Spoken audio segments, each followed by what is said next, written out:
Doctor साहब, एक संशय रहता है लोगों के मन में कृत्रिम गर्भाधान को लेकर के।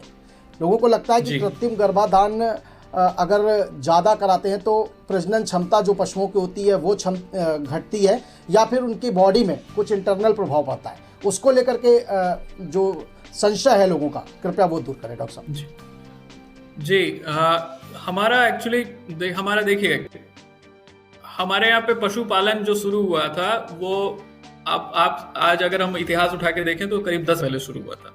10,000 साल पहले से जब हमारे जो पूर्वज थे उन्होंने कृषि शुरू करी, पशुपालन शुरू किया और ये सब चीजें शुरू करी।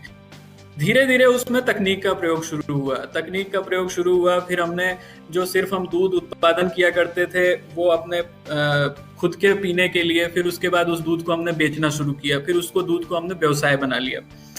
अब आप पिछले जो 40-50 साल का जो इतिहास उठा के देखते हैं तब आप देखते हैं कि देश में कितनी बड़ी दूध की क्रांति हुई है।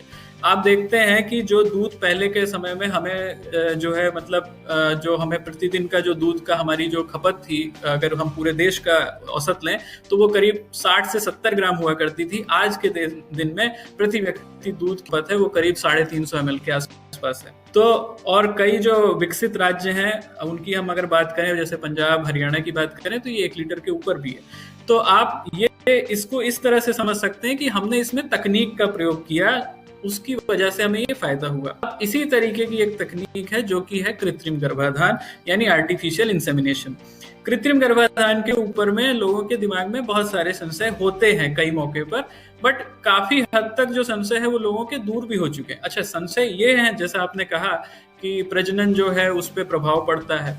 प्रजनन पे प्रभाव पड़ना ये जो है, मैं एक पशु चिकित्सक होने के नाते बिल्कुल कहूंगा कि ये बिल्कुल ही सरासर जो है मिथ है, ये मिथक है एक तरीके का, जो अगर इसे मानते हैं तो।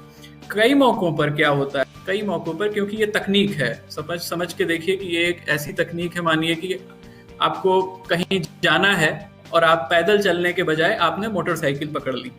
अब अगर आपको मोटरसाइकिल चलाने नहीं आती है और आपका एक्सीडेंट हो जाता है तो इसमें मोटरसाइकिल की गलती तो नहीं है, इसमें तकनीक की गलती तो नहीं। तो वही चीज है कि आपका जो आर्टिफिशियल इंसेमिनेशन है, कृत्रिम गर्भाधान है, वो तकनीक सही है, पर कई बार मान के चलिए कि जो आपके जो पशु चिकित्सक हैं, जो आपके आस पड़ोस के जो आते हैं करने, या कई बार जो वो तकनीक का जो माल है वो शायद सही तरीके से नहीं करते हैं, जिस वजह से आपको ऐसा प्रतीत होता है कि ये तकनीक आपके लिए सही नहीं है। उसके अलावा कुछ उसमें 2-3 बिंदु और होते हैं जो जरूर ध्यान रखने चाहिए। जैसे कि एआई करते जाते हैं तो उस समय आपका पशु पूरी तरह से हीट पे आया हुआ है कि नहीं आया हुआ है, ये आपको देखना बहुत जरूरी है। कई दफे हमने महसूस किया इसको कि पशुपालक जो है वो हीट पशु की आती है, फोन करते हैं, बुलाते हैं अपने वर्कर्स को, एआई वर्कर्स को, लेकिन वो आने में देरी कर देते हैं और उसके बाद वो डालते हैं तो तब तक समय निकल चुका होता है। तो यह भी एक बहुत बड़ा कारण है। दूसरा कारण यह है कि जो सीमेन वो डाल रहे हैं उस सीमेन की क्वालिटी क्या है, कहीं ऐसा तो नहीं कि वो एक्सपायर हो गया है, कहीं ऐसा तो नहीं कि वो जो सीमेन है वो लेके घूम रहे हैं वो मृत है, वो जीवित ही नहीं है। तो ये कुछ ऐसी चीजें हैं जिनको ध्यान में अगर हम नहीं रखेंगे तो हमें यही मिथ बना रहेगा कि कृत्रिम गर्भाधान जो है वो फायदेमंद नहीं है। बट जो हमारा अनुभव है, अगर हम इस तकनीक का प्रयोग करेंगे तभी हम आगे आने वाले समय में जो है ज्यादा से ज्यादा सक्सेस कर सकते हैं, ज्यादा से ज्यादा लाभ कमा सकते हैं। तो कृत्रिम गर्भाधान बिल्कुल सही है, बस कुछ बिंदुओं का आप ध्यान रखिए और उसके द्वारा अपने आप को भी ज्यादा से ज्यादा लाभकारी बनाइए। जी धन्यवाद। अधिक जानकारी के लिए डाउनलोड करें कपिला फार्मर ऐप।